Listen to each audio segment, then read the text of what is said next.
Hello, welcome to the Bardstream. How's it going, everybody? I am pretty tired, actually quite tired, but the show must go on. Okay, I think we are good. Well, why am I tired? Well, it's because I've been grappling a kraken for many, many months, and I continue to grapple that kraken, and I think I'm slowly but surely winning the fight. There's a couple different things I want to do on this stream, so this could be productive.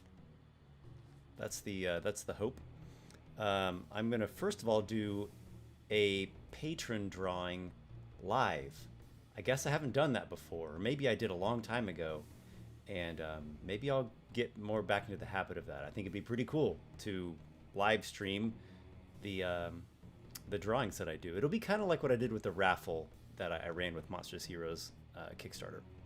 And then I want to see if we can't brainstorm live and particularly get comments from you guys with ideas and concepts for a couple different things that could be a way for you all to participate and contribute with some upcoming big projects. And I always like getting people's ideas. Sometimes they turn out to be really cool.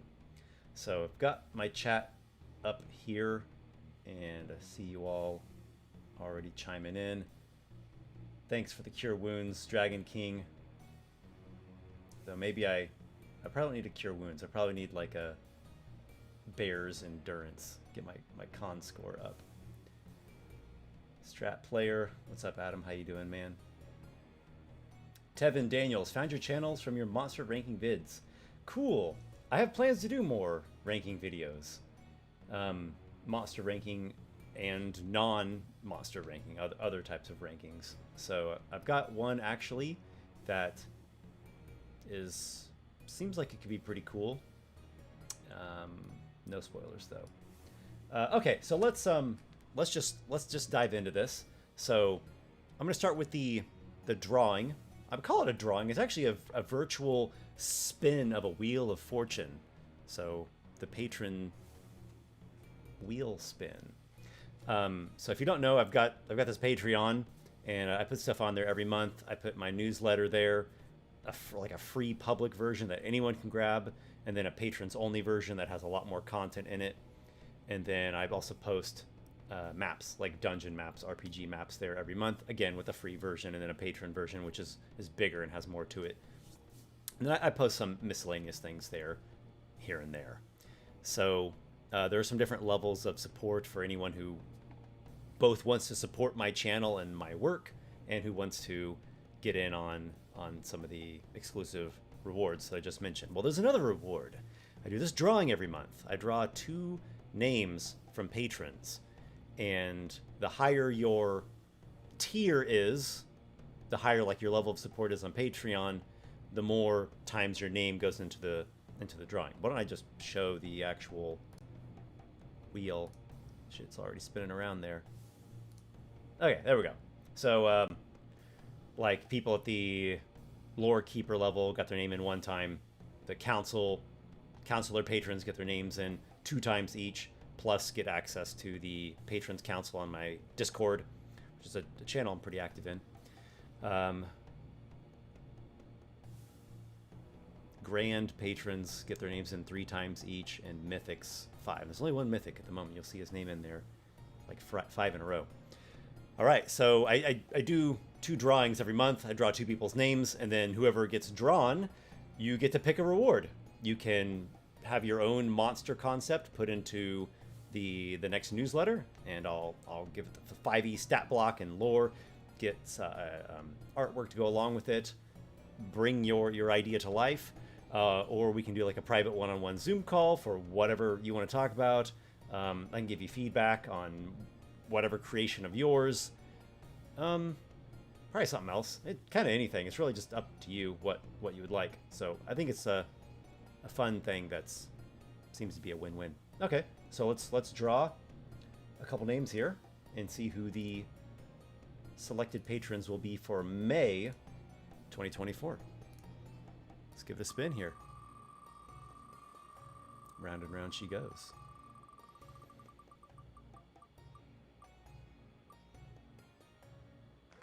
Warser, longtime supporter, longtime patron, gamer of live stream campaigns, friend. So we'll remove Warser now. Warser, congratulations. That's not the first time you've won one of these drawings. I will reach out to you, buddy. All right, and we'll draw the second one. So exciting. We are ending up on... Is it Victor D20? It is Victor D20. I feel like Victor won not too long ago. Could be wrong, though. I guess he didn't. I've got my list of people. Now he didn't win. I guess it was something else I was talking to him with. Okay, cool. So I'll send out emails and Discord messages, Patreon messages, whatever the best way is, and get in touch with you guys to get your pick of reward. Let's go back to just that. That'll be good. Cool. Drawing. Check. Okay. Concepts. As you may well know, I've got this crazy idea that I'm concocting of a community D&D campaign. A big campaign with lots of GMs, lots of players, you all GMs that I will be essentially hand selecting. There'll be some kind of process involved with that. And us all playing together in my world of Ikoros that you've gotten samples of from my books and some of my YouTube videos and my live stream campaigns. And this, mega campaign in this persistent world. But what to call this? I've been calling it the mega campaign. That's just a working title. It's a community campaign. It's a mega campaign. It's a community campaign. It's essentially a West Marches style game where the GMs will just post. We'll have a Discord set up for it. I'm hoping I can just keep it on my same Discord server and just organize it in some channels. If I have to create a whole new server, I will. But I'm hoping I don't have to. So yeah, like GMs will post. I can play at these times. And the GMs post when they can play, and it's up to the players to organize themselves. It's very player initiative taking, based around player initiative taking. The players to organize who's your gaming group, who's your party, and then you contact the GM or reply to the GM's post. I'm working out the logistical bits, the technical bits. But what to call it? That's the first concept. I need a name for this. The name of the world is Ikoros, but I don't want to call the campaign, this community campaign, Ikoros. And I would like to make a campaign setting book, like a setting plus adventure path book. I was thinking that was going to be my next Kickstarter, but I think it might be a little down the road, and I'll do a different, faster Kickstarter as my next one. But when I do eventually release the campaign setting book, I don't want it to just be called Ikoros. I want it to have a nice title to it, like Dark Sun, Forgotten Realms, Dragonlance, Grey Hawk. These are really cool names, and they're not just literally the name of the world that they take place on. So I had this concept for a name for the campaign setting and for this community campaign, which was Journeys Unnumbered, which is actually the name of one of the wonders for the Paragon class in Esper's Emporium. I really like it. It has a nice ring to it. Journeys Unnumbered. But I'm thinking that's probably not the best name. Not for this. Even though I like it quite a bit. Just doesn't quite... It's not the best choice, I don't think. I think it's okay. It's pretty good. And I'm thinking more here in terms of a name that has that right ring to it that works well for both a campaign that people could go tell other people about it, or a book or a product that people could go tell other people about it. It's, I guess, a slightly awkward to say Journeys Unnumbered. I guess it's not awkward. It just doesn't, I don't know what I'm trying to say here. It needs to roll off the tongue in just the right way. And it needs to grab you, have that spirit to it. So, any ideas? Particularly if you have some familiarity with this campaign setting of mine and my style, kind of just my general style. Let me see if I got some suggestions already. Okay, here we go. MMRPG says, I always brainstorm with my players, then they get the experience they want. Yeah, that's a cool way of doing it. I like having a bit of that interplay. I got to hold a number of things, secrets and surprises and interesting reveals in the moment, but also some things I think is really good to collaborate with the players on. Barricade depends what the overarching goal for all the groups are going to be. So it is going to be pretty West Marches style. Explorations, sandbox-like. It doesn't have to all be sandbox adventures. Some adventures will be one-shots. Some will be 2, 3, 4 sessions. Some would be a situation where your party that you gather plays with a certain GM and does a bit of a dungeon, and then you just pause it and you won't play that again for like a month or two, and then you'll go back and continue on. So something that fits well for, that's why I liked Journeys Unnumbered, because the concept is there. Like it's the right idea of lots of adventurers, adventurous souls, questing and journeying out into the wilds, into the ruins. There are, this is a huge world of mine with lots of world building and lore to it, and there are many areas that are ripe for exploring into wilderness and ruined areas, and there are some big swaths that for decades were covered in arcane blight. And so there's a lot to be found in the rubble. Stories to tell, treasures and relics to uncover, and the ascending of the souls to participate in. The gaining of levels, hopefully so. Let's see if I got any other suggestions here. Ikoro Saga. I'm thinking I want to avoid putting the actual name of the world in the title of the campaign setting. Barricade. This like everyone pitching in to help a faction prepare for war. They all working to topple a singular big bad. It is not a singular big bad. Nope. It is truly may your adventures be many. It's really that. It's an array of different kinds of adventures. Many will be West Marches or Sandbox style in a world that is, well, my style.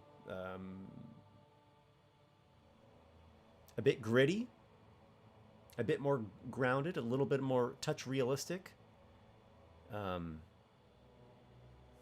bit historically influenced. I like historical influences. I take real world historical influences and weave them in.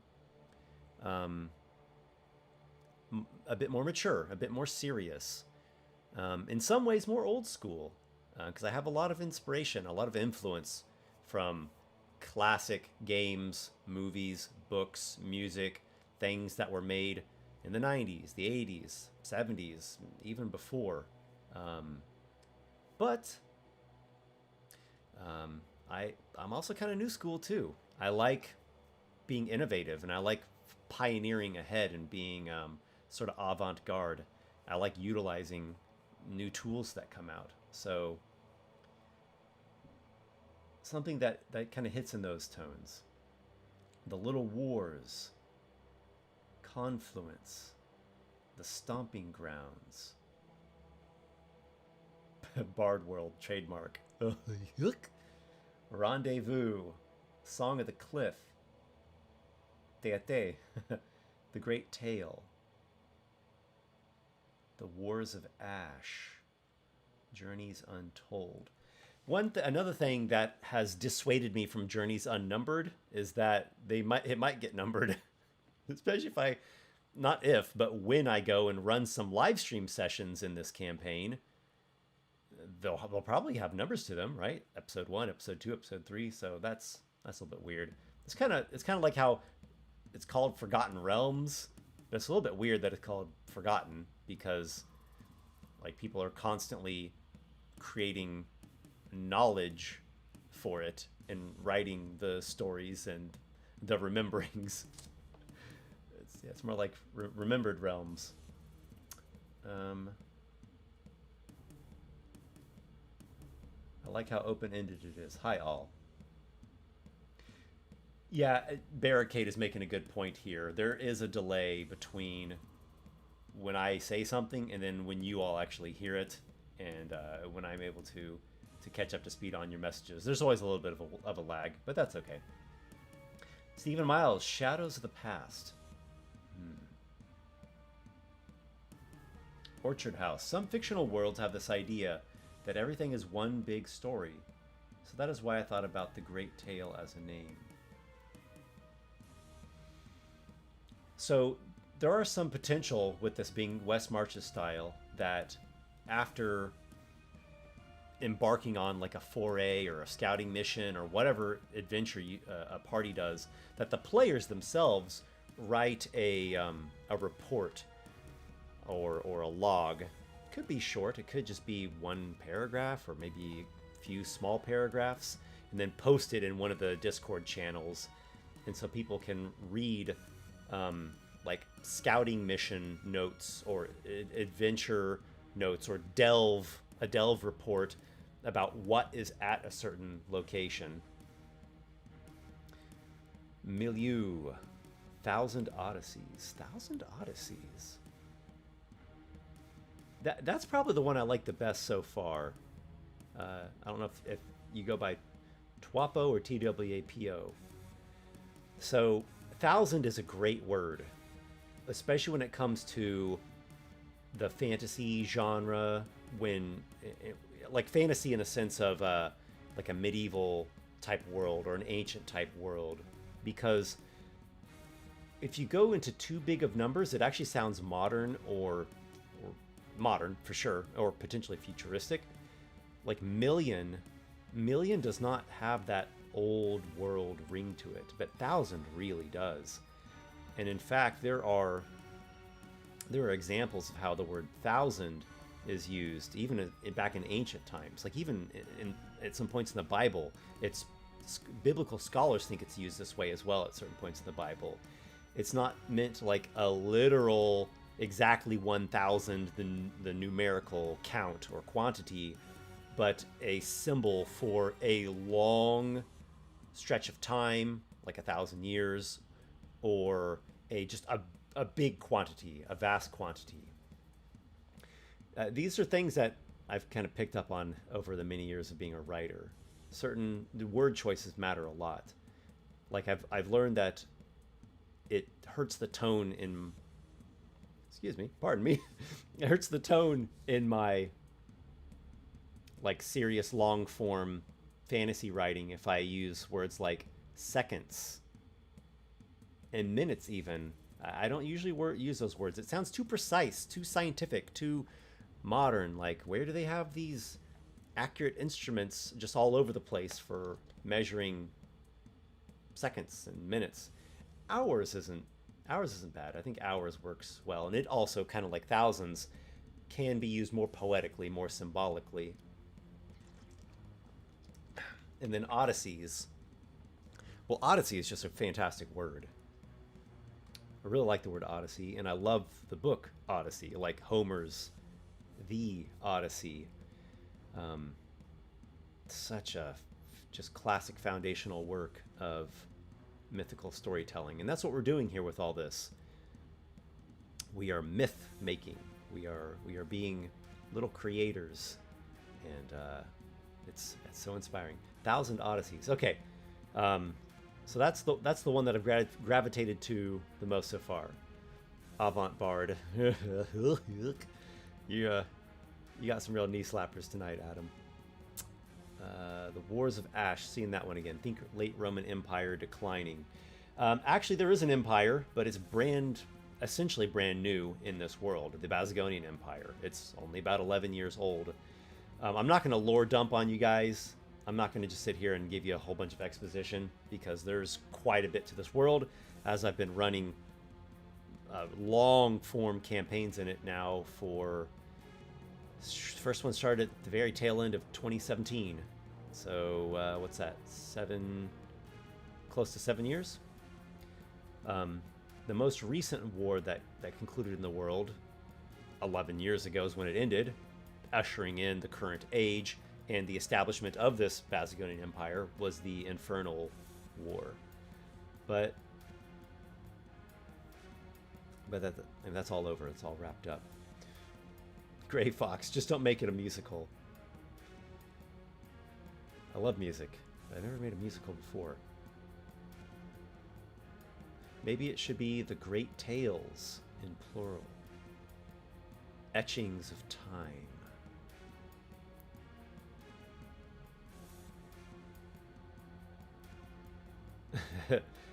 There must be a better way to say Journeyland. Yeah. Yes, there most certainly is. The Remembered Realms. Not going there. The Plurality. The Last Song. Yeah. See, that's another title, a series title that's a little bit odd when you think about it. Final Fantasy. Well, they've made a lot of Final Fantasy games, so it doesn't seem very final. Bard Chronicles. My Foundry, what do you call that? My Foundry campaign? I guess my Foundry campaign, like the Foundry VTT, is called Bardic Tales. No, not Bardic Tales. Tales from the Bard. But that's not the right ring to it. I do. Barricade says, I do like the word Chronicles. Yes, a campaign that I've been running for a little while, a private one, is called Chronicles of Light and Shadow. Chronicles is a really cool word. Chronicles of Light and Shadow. I guess I should be taking notes. Whoops. I can do that. So I'm gonna write these down. 1,000 Odysseys. I'm just gonna write down the ones that have struck me the most. And something Chronicles, or maybe Chronicles of something.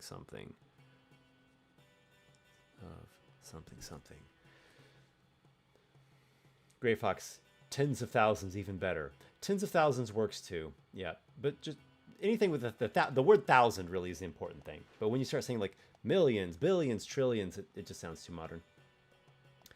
Adam, once again, myriad is my favorite old-sounding number word. Literally, it's 10,000, but it's nice and open-ended. Myriad is really good. Myriad. I do like that word quite a bit as well. Myriad Chronicles. What do you guys think of that?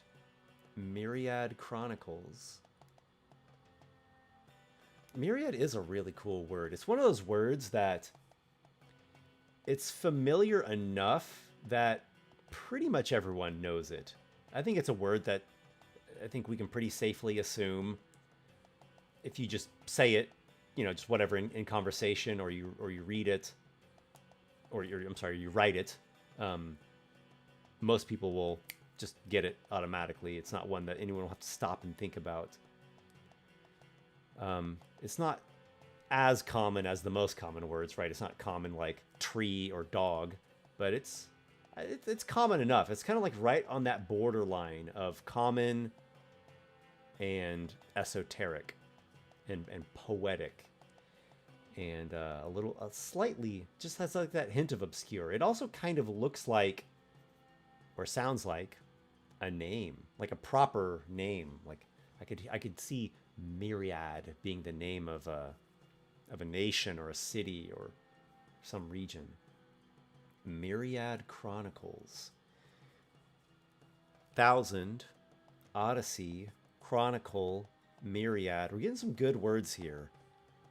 I'm starting to feel I'm feeling something sparking here. The Ashen Odysseys.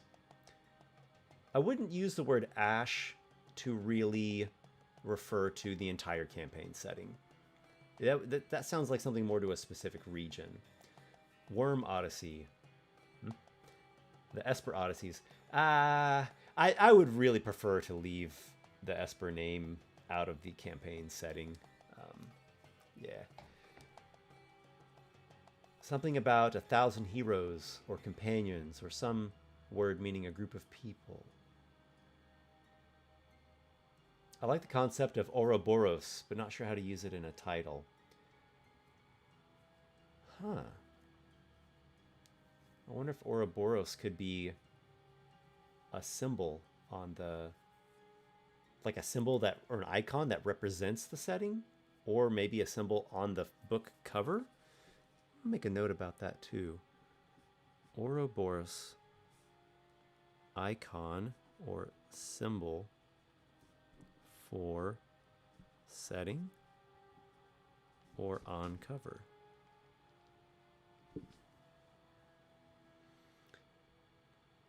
Kidnapping Corwin.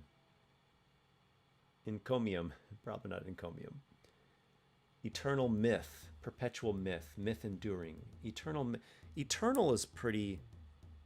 Eternal is a really awesome word. A very powerful word. Is eternal the right word for the campaign setting name? I don't know. Maybe. I'm going to put it down. Jared Primont. Jared, buddy, how's it going? Or I should say mate. Howdy, mate. Populations definitely color ideas of how a civilization has developed. When I learned about the Sentinelese people isolated on their island, it was like looking into a portal to the past. Yeah, I love drawing from history, from real world cultures and myths and religions and languages. Just really getting from that, getting the that human spirit, that marrow of human experience, and adding that in. I've said this before, I'll say it again.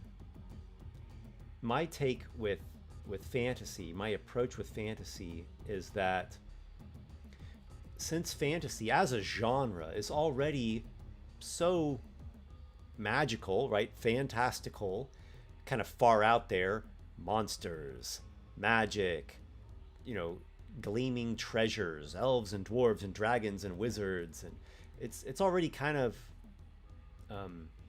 whimsical and wondrous and very imaginative, and some might even say a bit childlike. It strengthens the work the more that you ground it. If you ground the fantasy in things that are more relatable, realistic, pragmatic, practical, if you ground the fantastical, right, with things that feel realistic, that feel relatable, that feel kind of historical, it actually strengthens the storytelling and strengthens the characters. Whereas if you go more fantastical and you like double down on everything being this like rainbow farting magic fairy, then it just kind of flutters away like a cloud of butterflies. It's like, what's the problem with it? It becomes more shallow. It loses its believability. It's hard to believe in something when it's all just this kind of, well, you know, everything is just super duper magic. And it's kind of like when you're kids and you're playing like this make-believe fight game, and you're like, I just froze you with my ice power. Well, I have a fire around me and it melts your ice, so you can't do that. And I shoot you with lightning. Well, I'm actually a lightning dragon, so lightning doesn't hurt me. But I just cast a spell that the earth breaks open with an earthquake, and no one can ever escape it because it sucks you in there like a giant vacuum that nobody can resist, and now you're dead. Well, actually, this wasn't even really me. This was just an illusion of me. Ha ha ha, I'm actually right behind you. Like, it's sort of like a Calvin ball, if you ever read Calvin and Hobbes. Also, you get into big problems with your world building if things are too high magic and too far out fantastical, because things start to not make any sense. And there's these plot holes. You end up stumbling into all kinds of plot holes. It's just like riddled with plot holes. So I was talking to my good friend Tyler the other day, who's also a writer and a GM, and I said, there are two approaches that I like, and not just for me to use, but just when I see these done in movies, books, in any media, in any kind of medium. Two approaches that I think are good. Either ground your fantastical or incredible elements in something that feels more real, more relatable, more gritty, more serious, more coherent, either do that, or if you are going to go pretty far out there, just don't explain much. Just kind of keep it unexplained, and kind of just behind the scenes, and let the audience use their own imagination and think what if, and explain how it works. A problem with that second approach, though, is that you have to limit how much you can create. Because if you start creating a lot of content, well, then suddenly you do have to start explaining things, and how do these things actually work, and where does it come from? And then you fall into those problems. Star Wars is probably the best example of this. We got the first original 3 Star Wars movies, which changed cinema forever. That's the pinnacle of cinema thus far.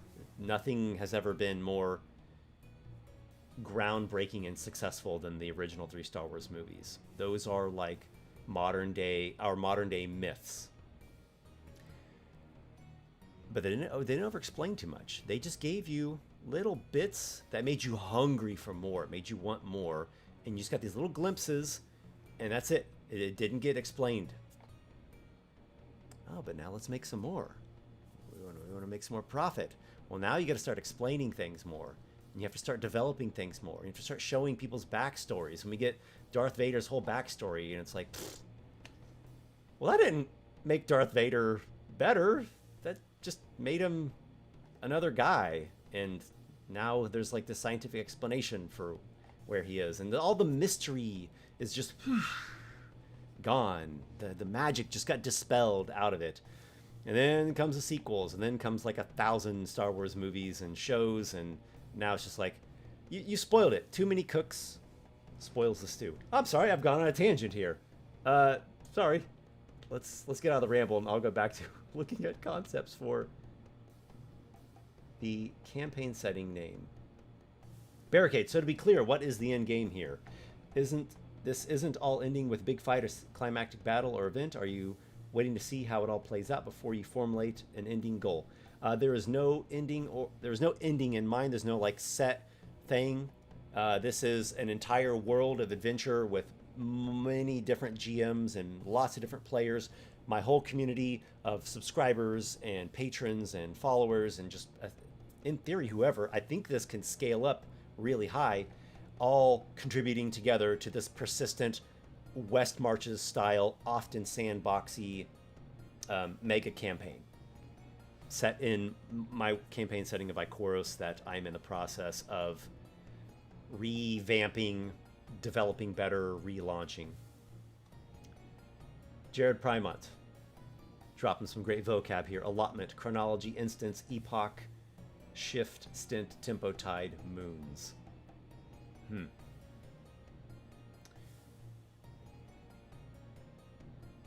Chronicles of Requiem. Ah, you are an astute and perceptive one. Though, this is Adam here I'm talking to. That's what I've come to know you as. You're one of the best memories of anyone I've ever known. Age of Requiem is the current age in the world.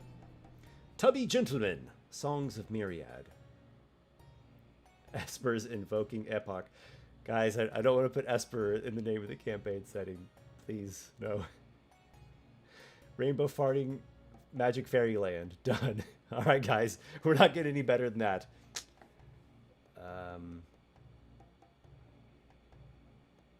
Let's see. Steve C. I don't want to step on Esper's toes here. We have a 380 PG world setting coming next year. I don't know what that means. Could you elaborate, Steve C? Kane the Picaro. High fantasy is boring because if everything is fantastical, then nothing is fantastical. Thank you. That's what I was trying to say. Well, that's part of what I was trying to say. You said it much more succinctly. Yeah. If everyone is just this amazing, incredible, epic, rainbow-colored, glowing eyes, magical energy shooting off you all the time, and everyone's that, then big whoop. Everyone's It's nothing spectacular.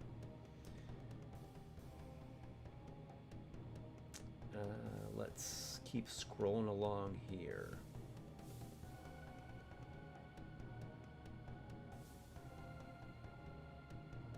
Syndicate Archives, The Book of Many, Realms Awaken, March Upon the Uncharted, Myriad Odyssey.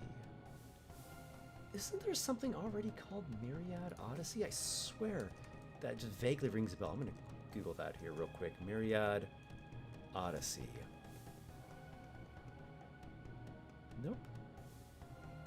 Nope, that is not a thing that exists already.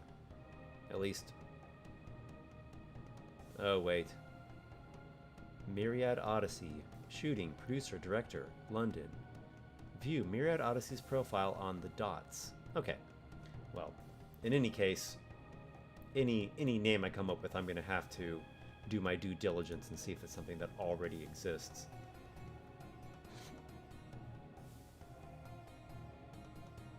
Steve C. I'd really like to link his world and mine somehow. Ikoros. Okay, looking for the spelling. I will spell Ikoros. And I've just put that as a chat message, the spelling of Ikoros. And core would be a great lineup. Jared Primont. In reality, we don't get retrospective backstories of the people we meet. We don't even get the backstories of the people who give birth to us. Why should stories be any different? I could come up with so many different examples, often from films, where they go and in later films they make sequels and they try to explain everything, and it just kills the magic. That happened with the Terminator series, with the Halloween series, with Alien. Gosh, that first Alien movie is so amazing. And so much you don't know. That's what makes it so amazing, because your imagination is like, what is that? What is this space jockey? What is this creature? Why is it doing this? It's just so, like, it grabs you. Oh my gosh, I think I just had something of an epiphany right then and there. That is true art. We could also maybe say objective beauty, not subjective. Beauty can be subjective. There's a subjective side, but objective beauty. Art and beauty, objectively, it grabs you. It comes in and, like, changes you. Whereas this soul-killing, over-explaining, corporatizing sequel, franchising, maybe we'll call it franchising, that's different. It's not the art grabbing you. It's like, what is it? Facts? Like as in FACTS? Facts? Fact finding? Fact telling? I don't know, but like facts are dead. Dead as in, like, they're not living. They're just a fact. Like, we learn how Darth Vader's suit works. It's just like this list of facts that you read. I don't know. I don't want to go rambling, but something just hit me there, and I think that was a really cool insight about true art and what makes great stories so great. Imagine it just got bumped. Imagine being the most powerful Jedi with super dramatic arcs just to die on a rock in the ocean. Yeah, it's a disgrace. That's an utter disgrace what they did. You have to further the brand. I do think you can further the brand. It just has to be. It has to be done right, and sludge flow franchising is not it. I think a lot of people talk about that you need new characters and new stories. Don't just keep rehashing and trying to give us the factoids and the fan fiction of the old stuff. Give us new stuff now that is equally as captivating, equally as compelling. The new cruelty, shadows and tall trees. Something about tree shadows. Chronicles of Myriad. So, Myriad Chronicles is pretty good. I think that might be my favorite thus far. Myriad Chronicles. Myriad Chronicles. That does sound really nice. I believe the YouTube chat is severely desynchronized with the video feed. Sorry, guys. That's actually my fault for going on a ramble. That's something of a idiosyncrasy. Okay, I will focus myself. I don't have time for ramble. I have to focus on the tasks at hand. Clint, are we naming a fantasy world or a fantasy adventure? Campaign setting and community campaign. We're pretty much at the end of this topic, though, so you've come in at a good time because I'm going to be shifting it to the next concept. Let me just real quickly look and see if there's any other things that stick out. Lantern Lit Fables. Steve, see, I'm sticking with Esper Odyssey, my friend. I need you to further your brand. You have a great channel. Thank you. I do hope to further my brand. I got this new camera. Yeah, my videos soon are going to have like a better visual aspect to them. I'm very excited about that. So maybe just in my next video or like 2 videos from now. Children of Icor. Esper Ethereal Odysseys. Stop it! Get the name Esper out of there. I don't want my name. That's the campaign setting name. There is no true art, just artists. I'd have to think about that one. Okay. So I think we're done on that. Okay. So next concept. Second and final concept, which this one could be in depth or it could be just a lot of fast, simple things. Part of the book that I'm currently working on, Monstrous Heroes, is a settings and campaign plots section. It's a section that's more oriented to the DM. It also is giving some good chunks of world building in this setting, this world of Ikoros. Actually, I'm going to show an image of a map that I made for it very, very recently. It is here. Cool. So just due to the space that I have available in the book and the funding that I was able to accrue through Kickstarter, it worked out that I'm going to get about, it's looking like maybe about 20 pages. That's what I'm sitting at right now. 20 pages for settings and campaign plots, and I'm putting 3 settings in there. They are not the full fleshed out everything of the setting. They're just these nice, good, juicy chunks that a GM could use for, a location, a plot that's happening there, some NPCs, like an adventure hook. That's what it is. They're plot hooks, and they're like bite-sized chunks of world building. So one of the settings, and the one that's actually getting the most amount of pages, is Hebu Town, the 7 cantons. So this new concept that I'm going to call upon you all is a point of interest. It could be here in Hebu Town, though it doesn't have to be. I could use it for one of the other 2 settings. Locations is what they are. The locations in Ikoros. The other one is Bazagon, City of Mazes, which is a giant metropolis island filled with mazes that link together the various districts. And it has had many different waves of conquest and migration over the ages of the world, and all kinds of different peoples live there, though that is human-centric. Hebu Town, it is human-centric overall, but there are many districts that have all kinds of different people, including monstrous folk. Okay, Hebu Town is not human-centric at all. It is populated just by monstrous folk. And then each of these cantons has something a bit different to them. Cinderwing is ogres. Farron is goblinoids, primarily hobgoblins. Brasshorn is minotaurs. Medicus is, it's led by Nagas, though Nagas are not the most populous race. The most populous would be like kobolds. Dragus is dragonborn.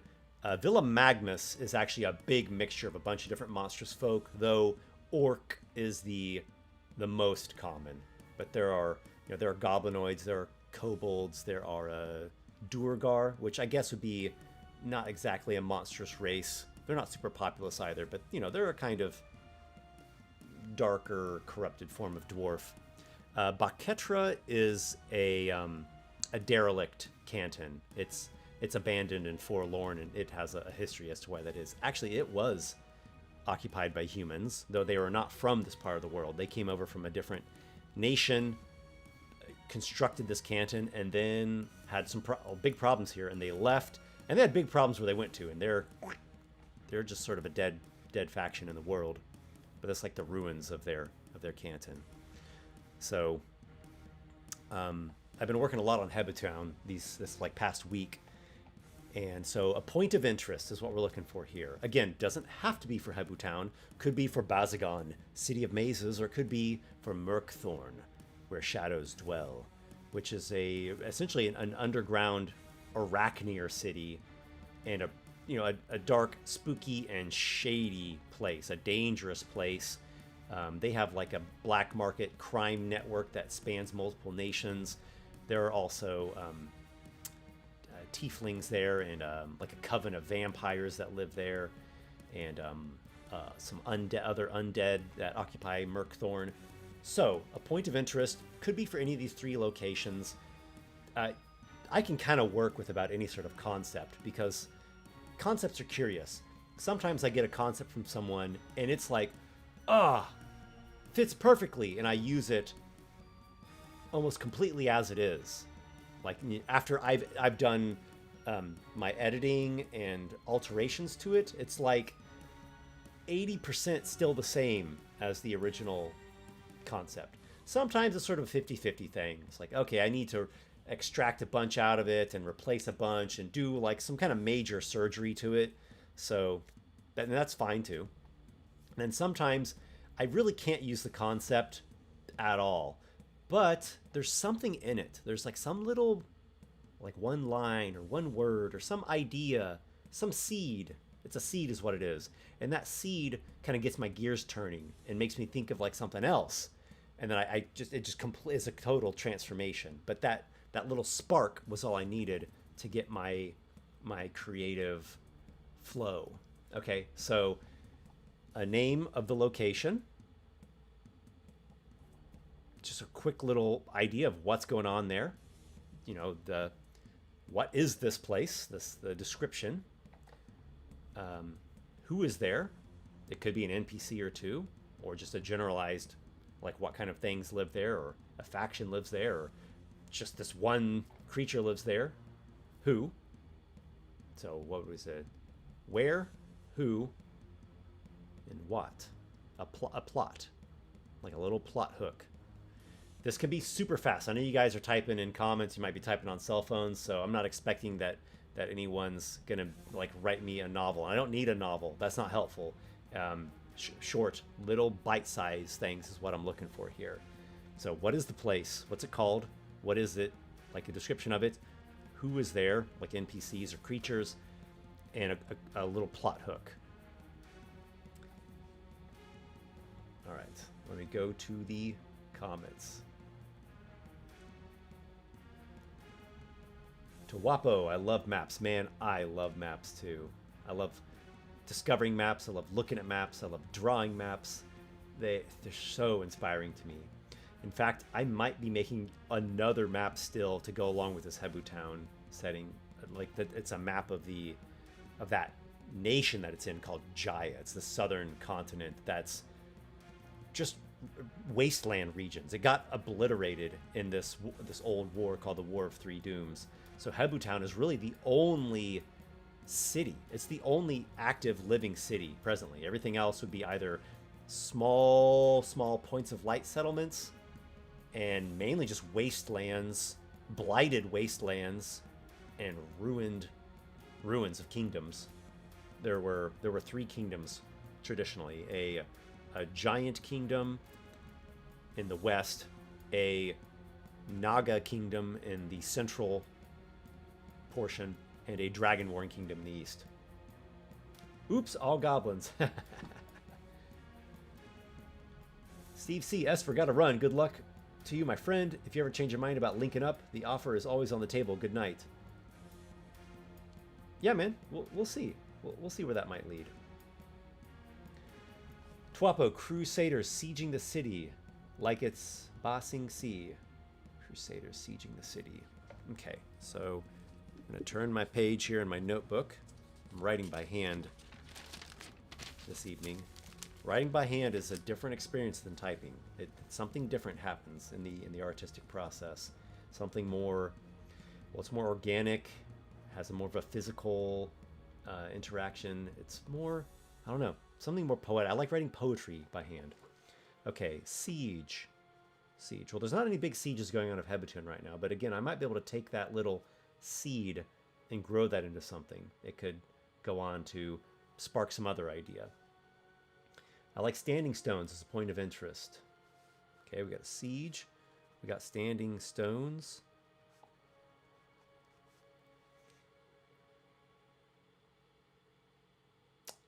Rock. Durastic. I'm sorry, I pronounced it incorrectly. Rock. Durastrik. Nice city-state map. Thank you. This is quite the city-state. I like standing stones because they are old things. You don't necessarily know anything about them. Okay. Old. Mysterious. Okay. Stephen Miles. When I think of major hooks, I think primary city like Hebutun. Anything related to a god like Lolth. Let's face it, Drow are pretty cool because of it. And finally, a curse or criminal factions. Yeah, the gods and the religions are big.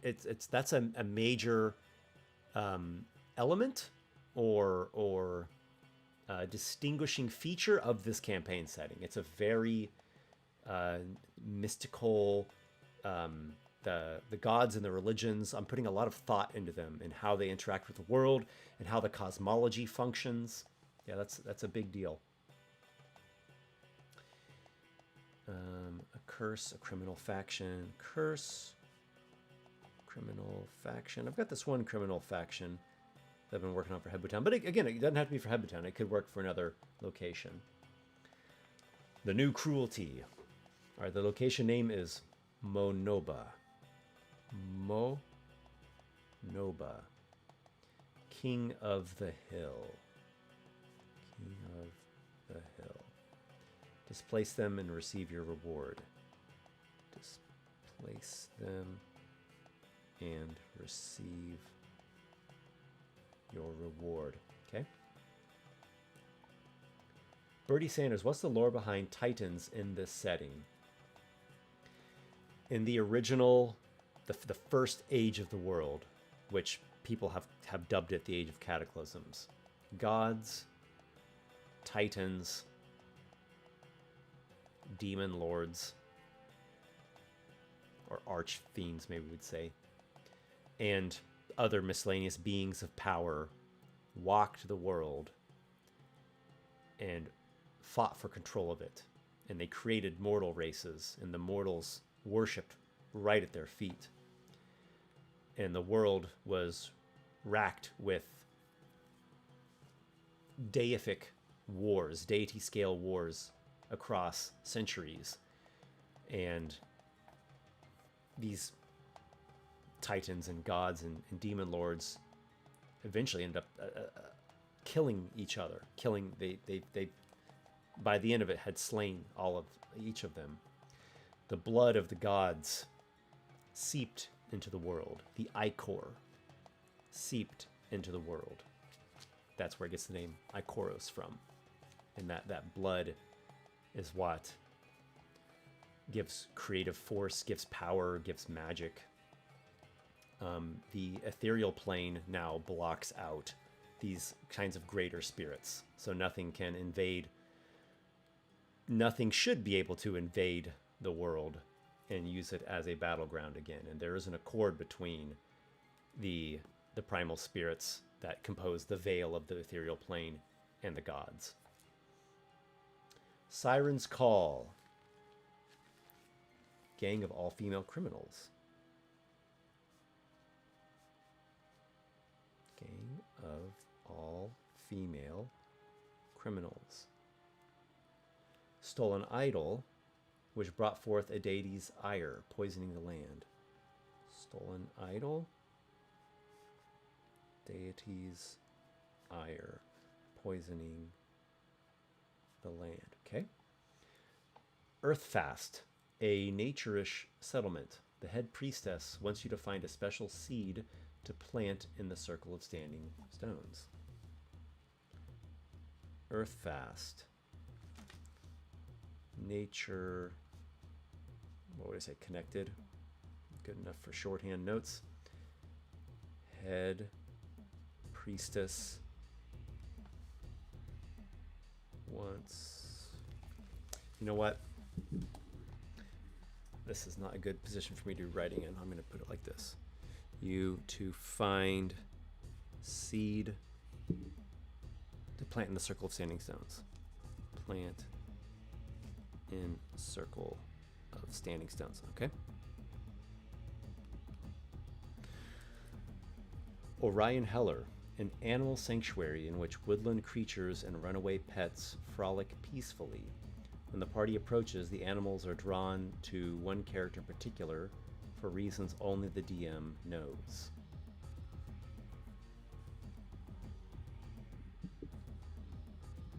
Animal sanctuary. Animal sanctuary. Mr. Fluga Fluga. Maybe a Chinatown-style area for one of the less prevalent races, maybe for constructs or oozes. I do like that quite a bit, especially in that really big canton called Villa Magnus.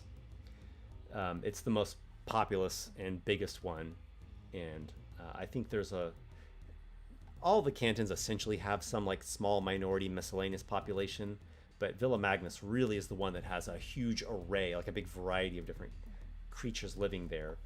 And they do typically live in their own homogenous neighborhoods, but publicly there's also a lot of intermingling and interacting between the different kinds of creatures.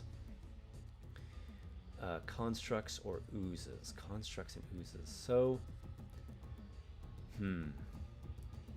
there is a construct race and an ooze race in Monstrous Heroes, the Vivilith and the Protean.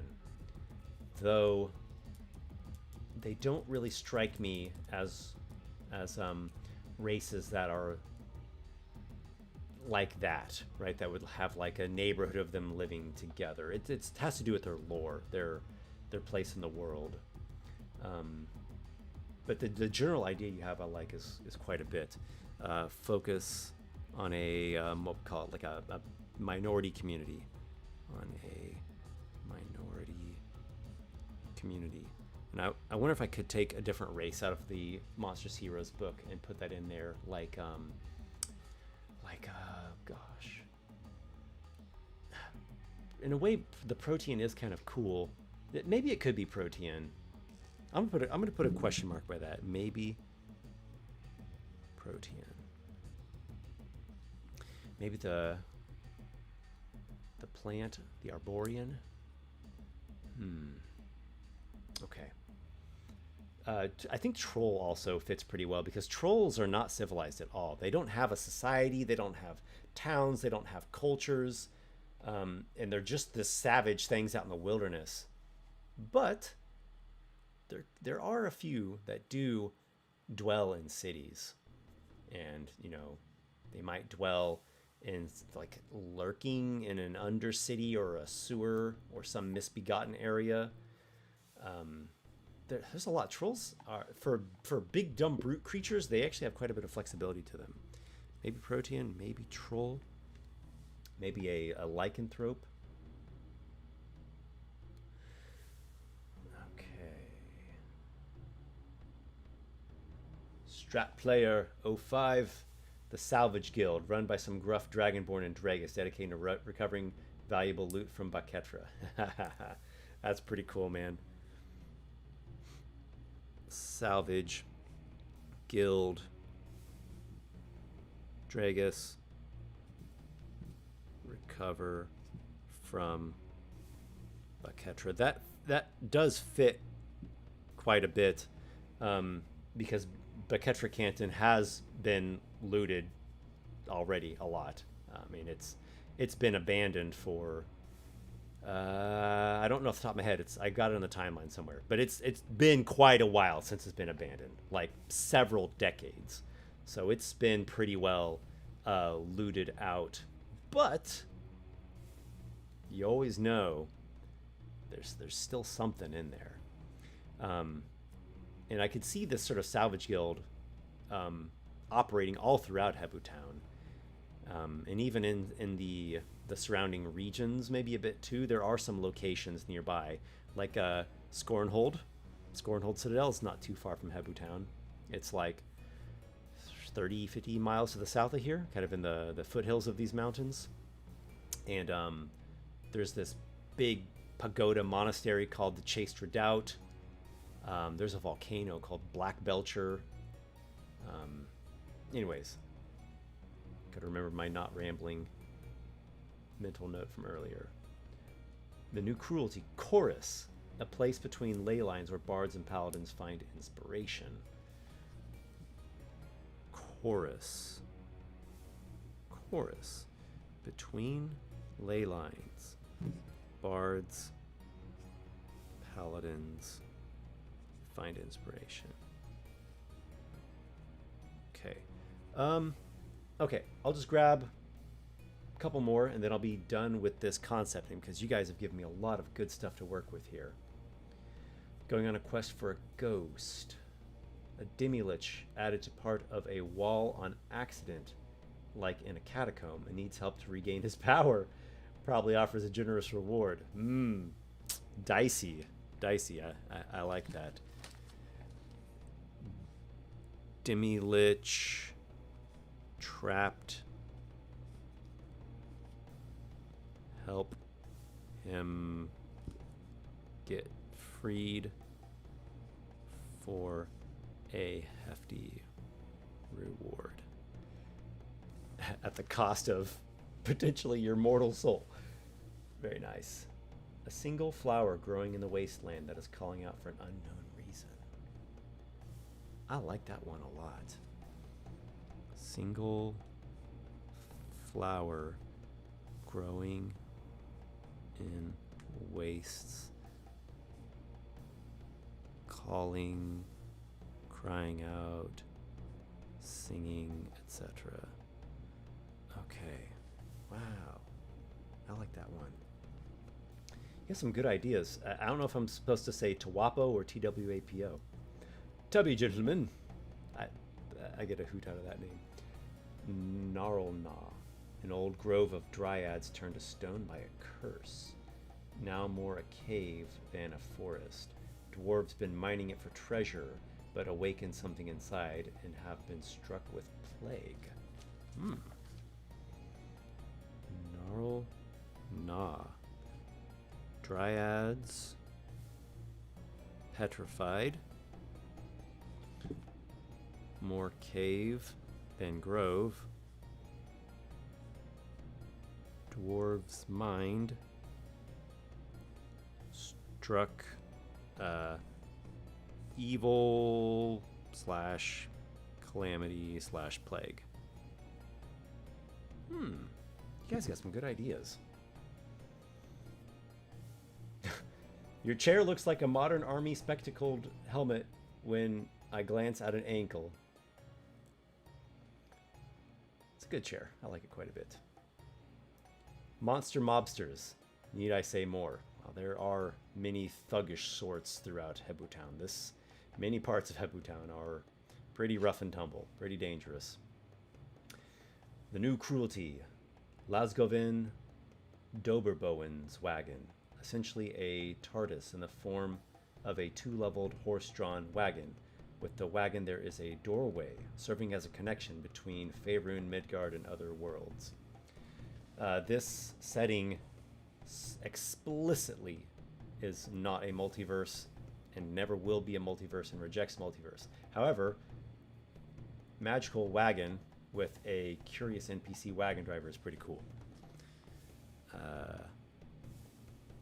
Magical slash weird eldritch wagon, or even just for some reason I like wagons and wagon drivers. That's something that's come up in a lot of different adventures of mine. Wagon driver.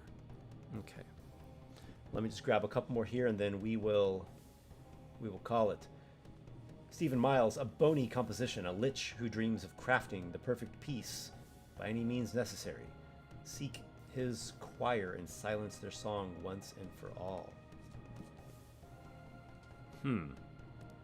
Lich, composer, bony composition, Doom Symphony.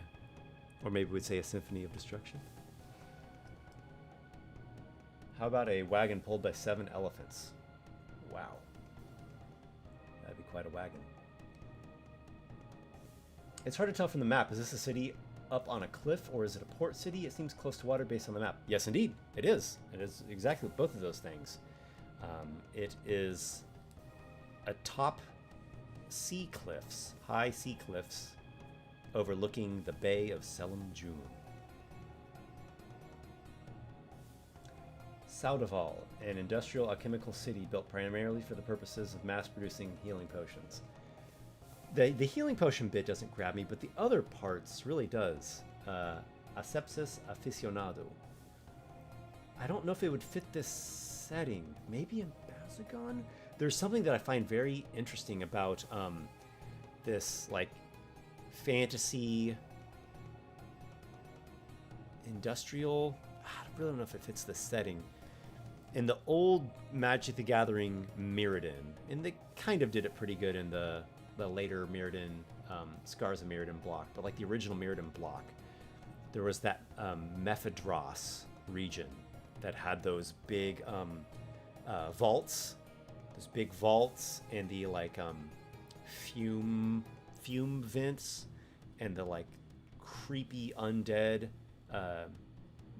Dross, what was those things called? I forget. There are those Dross creatures in there. And the whole thing was just in this haze of this pollution, this arcane blight, this like green, smoky, misty bit. And it was this like shadowy, dark, gothic, industrial wasteland. Nim, that's what those creatures were called, the Nim. I always thought that was such a cool region. I really like the original Mirrodin concept for that setting. Okay. Oh, I guess I didn't make the note. Alchemical waste. That's enough to get that seed sticking. A cartographer that needs help. Cartographer. Well, I do like cartographers as well. Cartographer needs assistance or scouting or something. Scouting, okay. A cult, Patrick Chabot. Ah, hey Patrick. A cult that worships dark titans of elemental chaos, and those cultists use elemental powers to bring chaos and destruction, but also manipulate weak minds to do their bidding. Maybe too classic. It's pretty classic. Cult of elemental evil. I mean, cult of elemental dark titan. Let's just say dark titan cult. Dark titan cult. The walking city built on a dragon turtle. That is pretty cool to have a dragon turtle settlement. Dragon turtle settlement. All right, all.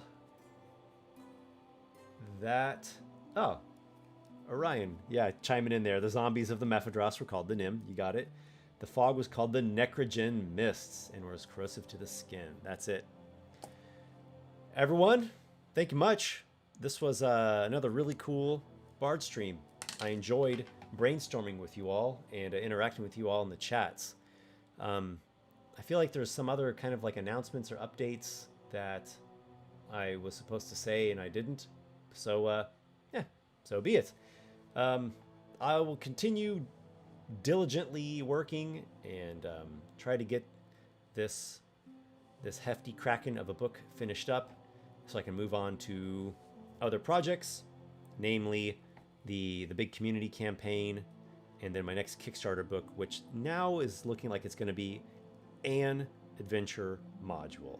Something that I can do quickly, something that's going to be a smaller project, a smaller scale, a smaller book, probably collaborate with some people. So it's not just me doing 90% of everything, killing myself, working every single day for a year and a half, 2 years. I need to learn my lessons and try some smarter approaches, while at the same time keeping that style and that quality that you guys love. So yeah, I think that'll do it for now. Thanks again, everybody. Much appreciation, and look forward to seeing you all in the next YouTube video sometime pretty soon here. Good night, guys. May your adventures be many.